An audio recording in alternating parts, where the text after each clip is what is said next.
Hi, it's me again with Corel Draw Tips and Tricks, and I've done a couple of videos on this exact same thing, but I've never done one where you vector engrave this part of the lower letters, and even I actually put a box around it to make it to kind of show you what vector engraving and how it can help you instead of raster engraving. I went out to the shop just now and I ran this one. And then I ran this one, and this one is the black line is thicker than a hairline, so they had to engrave it. And I'm going to break this up into two parts to show you either color map it or another way that I think is just easier than color mapping. So here, let's just do this real quick. I've got two frames. One of them's a 5x7, one of them's a 4x6. I'm going to select the little frame and the name, and I'm going to hit B and put it to the bottom of the page. And I had already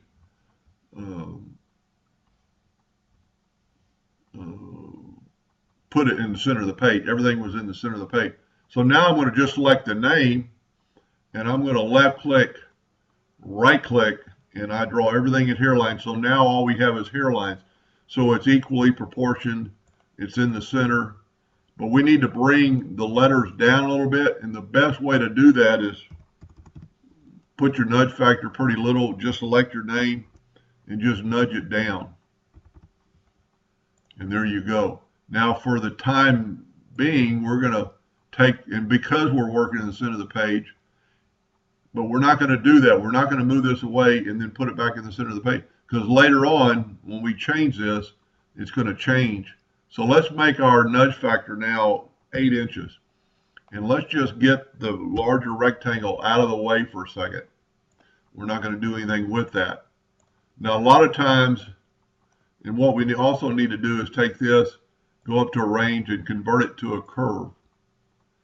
That'll help us later. Now I'm going to hit the weld key, and it didn't work. But if you hit back minus front, it worked. Now, we needed to do something before I did that. Control D and make a duplicate, and then move it over. Now select everything and back minus front, and we have that part. Now we're going to take our copy, and we are going to take the virtual segment delete key, and I'm just selecting all these letters, and they're going to delete. Now there's a way we could do this another way, but it's so much easier just to use the virtual segment delete key. Then we're going to take and we're going to take away the top part of the frame that's interfering with our letter. And we need to take away that line right there. So we're just taking away so the letters will show up. One more time, and then we'll hit that. Now these letters are a separate device than the rectangle. So we're going to make these letters blue, or the bottom of the letter. They're still a hairline, and we can cursor this thing over, and now we have a blue hairline that we could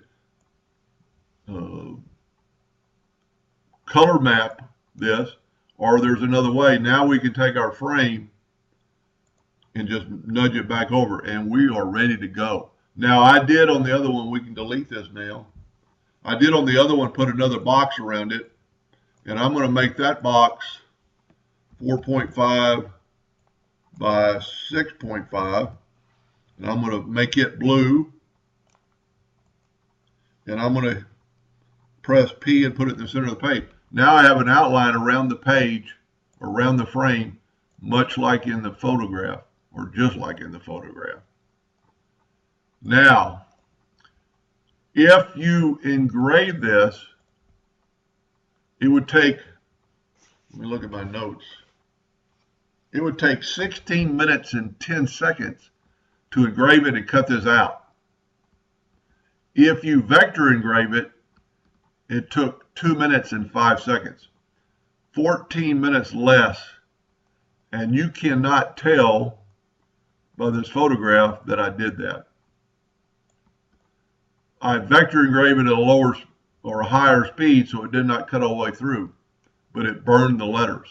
So stay tuned to part 2, and I'm going to show you how to do this with color mapping or even a quicker way. Now, I did make a mistake in the very first one, and I didn't realize it until I cut it out, that my eye, part of my eye is going to disappear. So let's select our name.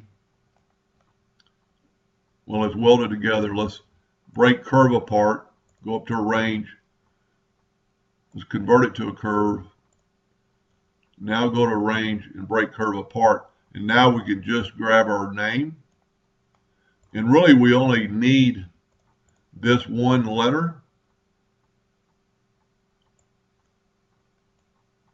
And I'm going to hit Control K to break them apart. And now we have this part of the eye. You could either delete it, it's going to fall out, or one thing I would suggest is turn it on an angle and bring it down to here. Then take your virtual segment delete key, and it'll still look like an eye, but it'll be in the picture. Anyway, so stay tuned for part 2 on color mapping